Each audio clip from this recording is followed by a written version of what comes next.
This is a demonstration on how to make a dog leash using flat braid rope. This is a 5/8 inch diameter rope. It's hollow on the inside and a snap. So what we recommend is that when you first start out, you cut the end of the rope at an angle.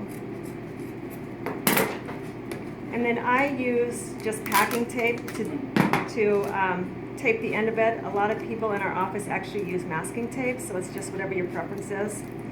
And you're just going to kind of twist it so it makes a point. We call this actually a pencil fit. Okay, then what you're going to want to do is, this gets kind of a little bit confusing. You want to take approximately 3 fid lengths. So this is your fid. So there's 1, 2, and then there's your third one. Okay, so I'm going to put a piece of chalk right here. Okay, so when you make a dog leash this way, I don't think it looks as pretty, but you're actually going to stick the fid directly through the rope, not through the center, just directly through the rope. So you'll keep it just like that. Then you're going to take your snap and you're going to put it in the rope, and you're going to take your pencil fid that's taped the end of the rope, and you're going to tape it onto your fid. And hopefully you do a good job, because sometimes I don't and it comes undone. Probably you really shouldn't tape it more than once because it gets bulky, but I'm taping it twice. So then you're going to go ahead and pull the fid and the rope.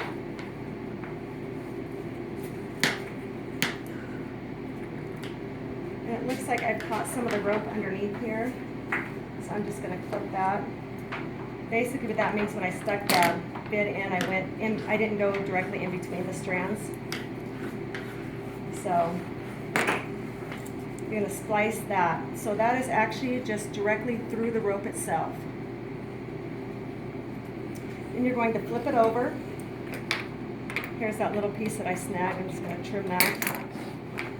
And you're going to do the same thing. So you want to make sure that you don't get your rope twisted. So you're going to want to go in, so make sure that it's straight. Then probably about 1 inch to 3/4 of an inch, you're going to go back in through the rope.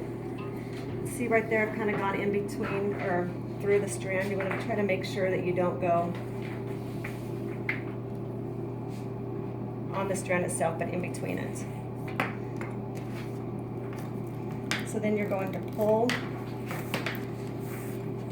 directly down again. Then you're going to flatten this out. So it's kind of twisted there, it doesn't look super great. So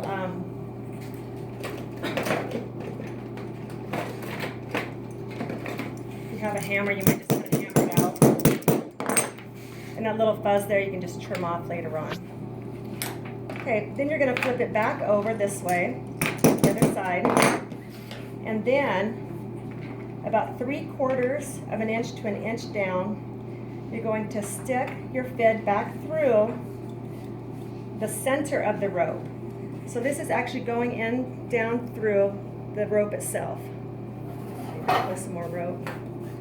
Okay, so since you're not sewing it, you're actually going to want to splice it in longer. So I would say it looks like there's probably about 18 inches left on this. So I would go down a good foot into the rope.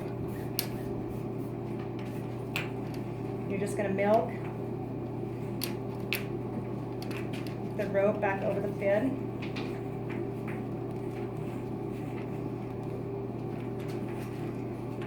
So sometimes it's kind of a bugger there. That's why you want to make sure that it's taped really good.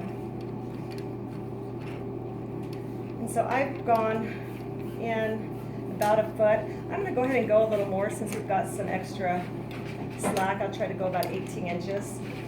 And I know this sounds kind of like it's a little bit in excess, but you want to make sure that this is not going to slip out when you put it on your dog. You want to make sure that this rope is going to stay where it is. And it does kind of work like a Chinese yo-yo, so it should not come undone. But it's really helpful to splice as much of the rope back into itself as you can. And you're just going to continue to milk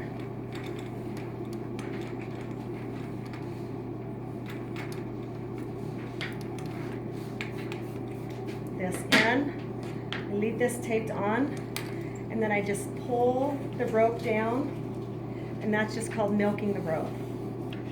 So this ended up being almost 2 feet spliced back in. You don't have to go in that far necessarily. When we do certifiable splices, we have to make sure that it's exactly 3 fid lengths when it's completed. And this is about 2 inches short of 3 fid lengths. So of course when you're working at home, it doesn't have to be a certifiable splice. So you really could probably go about 1 foot to 18 inches in when splicing this without having to sew it. So at the end here, I just take my scissors, I cut the end, I milk it down over, and then you have a smooth spliced in snap. Pause. Go. Okay, now we're going to do the handle end of the dog leash. So average dog leash is usually 5 to 6 feet. So I measure from the end of the snap. So there's 3 feet. There's 24 inches, so there's 5. I take a piece of chalk and I just mark it, so I know that is where you want the rope to slice back into itself. That's where you want it to start. Okay, from here, and again, this is extravagant. If you're making this for your own dog or a pet, you probably do not need to do 3 full fid lengths, but for the sake of the demonstration, I'm going to go ahead and use 3 fid lengths. So we're going to take the fid, we're going to mark there's 1, 2, 3, and then you're going to put another chalk mark. So at home, if you just want to do 2 fid lengths, that should be fine. Now from the second mark, you want to figure out how big you want your handle. So usually what I do is I kind of just fold it over and I kind of guesstimate. Let's see, this right here is about 8 inches. Fold it over. So that'd be about 16 inches knot. You can get your hand in there, you can hold it. So I'd say that's probably about a pretty good size. So I would go ahead right at that 8 inches here, and you're going to cut your rope again at an angle. Now I'm going to move it over and finish it this side. So I take a piece of tape again, and we're going to do what's called our pencil fid. You can again use this with masking tape if you'd like. And tape it on, twisting it at an angle. Okay, now you're going to go down the rope and you're going to find, here's your first mark. So that's how big you're going to want your handle. Okay, so then you're actually going to go down and you're going to find the very first mark that you did. And ours was like 3 fid lengths in, so it's pretty long. So there's the first mark, and this, remember, was the first chalk mark that you made, and this is where you want your rope to splice in.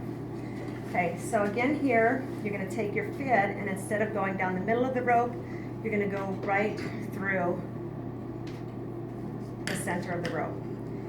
And this is kind of important right here. You want to make sure that your rope is not twisted. So you're going to take the end, you're going to put it in the fid. Take a piece of tape, you can tape it on. And then you're going to pull the rope directly through the center. And this is a time when you can double check and see if your rope is twisted or not. You can find your chalk mark for the 8 inches that you pulled out for the handle. If not, you can kind of measure it. And if you decide you want it smaller, you can go ahead and shorten it up. Or if you want it longer, you can lengthen it. But I'm going to go right about at the 8 inches. Okay, so there you have your rope, and it's directly through. You're going to flip it over, and again about 3/4 of an inch to 1 inch on your rope, you're going to feed your fid directly through again. And you want to make sure that your rope is not twisted. And I think mine's twisted, so I'll show you how you can fix that. So here my rope is twisted, so you're just going to turn basically your fid around and twist it so it's going in even. Okay. And again, if you'd like to, you can flatten that out, although that's not always necessary. Then now is when you're going to go ahead and you're going to put your fid down through the center of the rope, about an inch or 3/4 of an inch down from the last one. But instead of going down straight through, you're actually going to go in through the middle of the rope. And this should be 3 fid lengths. And again, you probably would not need to do 3 fid lengths. You could start it, like I said, with 2 or even probably 1.5. So there's quite a bit of excess. So I'm going to go ahead and go down through about 18 inches into the rope. Okay. Then you're going to go ahead and take your fid, put it between the carriers. You're going to pull it. The rope should be sliding down. Before you get it in, you want to make sure that your rope is not twisted, and it looks like it is. So you're going to want to twist it right in there. You're going to pull it in. That's our shop dog. You can hammer it all the way down. That's where a twist was. And again, this is kind of an overkill for a dog leash. We did the 3 fid lengths, so it's pretty long. You really would only need to go into probably about 12, 13 inches would be fine. So then on the corner, on the end here, you're going to go ahead and cut it. You're going to milk this back over. And then your handle should not come undone. So if you do not have a sewing machine or do not want to sew it, this is a quick and simple way how to make a dog leash. And there you have your completed product. If you would like to purchase the rope, the snap, or any of our fids, we have those available at Columbia Basin Knot Company. The website is www.cbknot.com.